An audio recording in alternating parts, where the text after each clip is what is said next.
notícies. Des de la ràdio ens informen que el Caimán acaba d'aterrar al món de la música. Totes les dades apunten que el seu primer treball està ple de cançons tendres, suaus i càlides. La pregunta és, haurem de desconfiar de les seues llàgrimes? Ens ho conta des de l'emissora Lluís Sardà.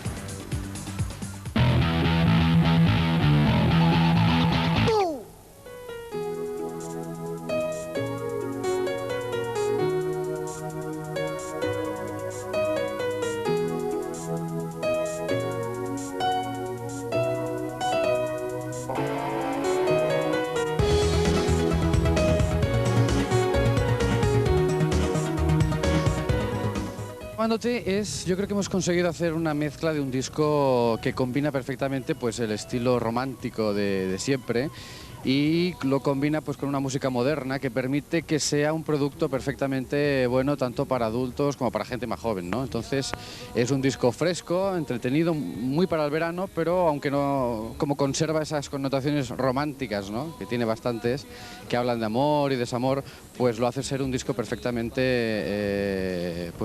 escuchable, ¿no? Para toda la época del año y para todo tipo de público, ¿no? Lleva tu nombre marcado. Vierte en mí, sabia de tu amor, haz que el sueño sea... Para mí el hecho de cantar, por ejemplo, pues es algo que lo recuerdo desde muy pequeño, ¿no? Entonces creo que es lo primero que hice, ¿no? Así un poco de cara al público, con lo cual después me fui desviando un poquito más por temas de radio y por otros temas quizás de otro estilo. Pero yo siempre he llevado el tema de la canción muy dentro, entonces fue un poco una chispa que hizo volver a retomar el tema de una manera mucho más seria, claro, y con muchas más ganas, ¿no?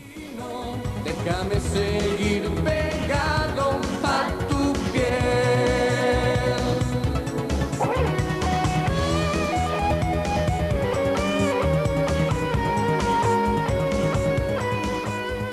Con este disco el tema principal es el amor. Lo que pasa es que hay, en este caso, dos temas que uno quizás se diferenciaría de los demás porque es un bolero y porque es también romántico, pero es otro tipo de música, ¿no? Es decir, es mucho más calmado, quizás mucho más romántico incluso, ¿no? Porque no tiene esa base dance que tienen las otras canciones.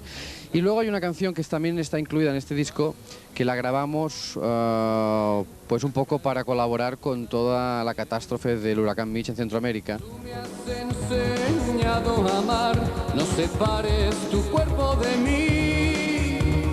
Con el fuego de tus besos has sellado. Envío un saludo muy fuerte a todos los amigos de Capicúa y les recomiendo que escuchen el disco, que lo bailen y que lo disfruten al máximo, porque seguro que les va a ayudar a hacer esos momentos íntimos mucho más divertidos. Como un nuevo camino es la puerta del destino.